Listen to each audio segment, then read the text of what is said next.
Ukrainian official, shows how Russian military boats escort ships carrying stolen Ukrainian grain and coal under the Kerch Bridge. The head for the Center for the Study of Occupation, Petro Andriushchenko, shared the information. A Russian pirate convoy. This is how ships carrying stolen Ukrainian grain and coal are being escorted under the Kerch Bridge by Russian military boats, he wrote. Andriushchenko explained that this is how Russia is protecting the Ukrainian grain and coal from possible sinking. That's exactly how it looks. This is the first time we managed to film it. It goes into the evidence of Russia's looting and war crimes, added the head of the center. Since 2022, Russia has exported 15 million tons of grain from Ukraine. This year alone, it plans to harvest about 1 million tons of grain in the Luhansk region, mostly wheat. In this case, an attack by the Ukrainian Defense Forces on the Crimean Bridge is entirely possible. Andriy Ryzenko, retired captain, first rank, and former deputy chief of staff of the Ukrainian Navy, stated this on Kyiv 24. Resources are being accumulated for this purpose, and if the enemy loses this line of communication, it will have a very serious geopolitical impact, both in terms of image and operational impact for the military, because a truly significant amount of cargo is being transported across the Crimean Bridge, Ryzenko said. He noted that this could be accomplished, in particular with Tomahawk missiles, the transfer of which the United States is currently negotiating. At the same time, he noted that the Russian air defense system on the temporarily occupied peninsula could act as a barrier to such a strike. There are S-400 systems there lots of the time, and this is a system that can shoot down missiles if it's operational. And to prevent the enemy's system from doing this, we are currently seeing strikes on radar stations and the disabling of the launchers themselves. And then, of course, it's possible, the expert noted. At the same time, he stated that the operation of the Ukrainian Defense Forces, with a possible landing on the territory of temporarily occupied Crimea, which was previously reported by a Sky News analyst, is not yet realistic. While individual actions are entirely possible, they are being carried out. But the enemy hasn't lost as much of its potential as it might seem, Ryzenko added.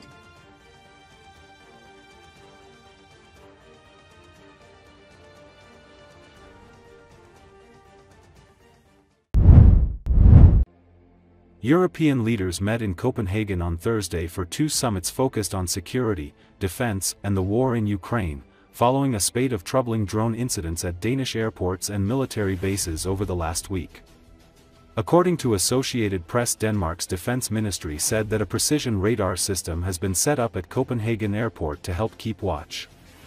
Unidentified drones forced the closure of the airfield a week ago, causing major disruptions to air traffic. None of us can no longer be naive. The war was never just about Ukraine. It is about Europe. All our nations, all our citizens, our values and our freedom, said Denmark's Prime Minister Mette Frederiksen, who a day earlier warned the continent must arm itself. France, Germany, the Netherlands, Sweden and the UK also sent aircraft, ships and air defense systems to Denmark ahead of the summits. Ukraine's armed forces have dispatched a mission to the Nordic country for joint exercises, sharing its expertise on combating Russian drones. Leaders and intelligence services believe that Russia could mount an assault elsewhere in Europe in 3 to 5 years, and that President Vladimir Putin is intent on testing NATO as doubts swirl about US President Donald Trump's commitment to the organization. On September 10, when several Russian drones breached Poland's airspace, NATO aircraft were scrambled to intercept and shoot down some of the devices. It was the first direct encounter between NATO and Moscow since Russia launched its war on Ukraine on February 24, 2022. The incident jolted leaders across Europe, raising questions about how prepared the alliance is against Russia. Days later, NATO jets escorted 3 Russian warplanes out of Estonia's airspace. The EU talks on Ukraine will focus on continued military and financial support for the conflict-ravaged country, as funds, weapons, and ammunition once provided by the United States dry up. A new proposal to use frozen Russian assets to help Ukraine will be discussed.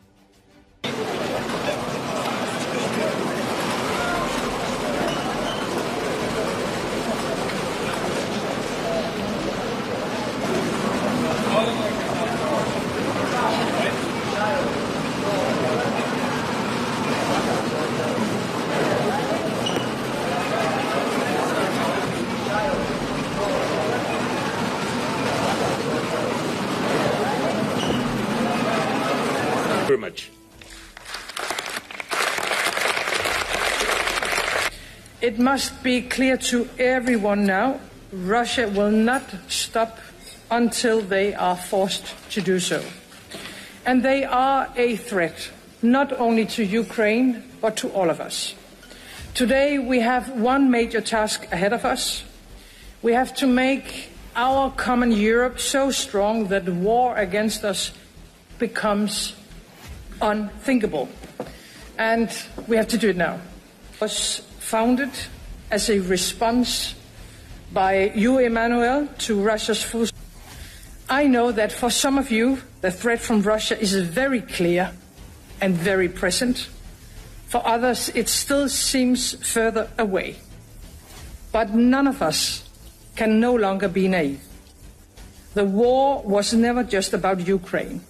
It is about Europe, all our nations, all our citizens, our values, and our freedom. But building a stronger military is not enough. We need more than that. Because Russia has intensified its use of hybrid means in Europe. And we face an enemy that uses all kinds of tools. One day it is military drones. Another day, it's migrants being pushed across the borders. They are targeting critical infrastructure. We see the fight with misinformation, all with the purpose to create uncertainty and lack of trust, and attempts to interfere in democratic elections. On the positive side, many European nations are ready to do what is necessary to support peace in Ukraine and in Europe. But peace with Russia can only be achieved through strength. We have to strengthen Ukraine and weaken Russia with more sanctions. We have to be able to finance the armed forces in Ukraine. All of us have to deliver more weapons, more ammunition, and we have to do it faster. Nowhere it will make a greater impact for European security than at the front lines in Ukraine. It's not charity, what we're doing in Ukraine. It is a direct defense of our continent. And by the way, we have to take much stronger action on migration. We have to strengthen our borders. Uncontrolled migration is changing our societies, and it is our citizens that pays the price. Who can enter and stay in our country? It has to be a democratic decision.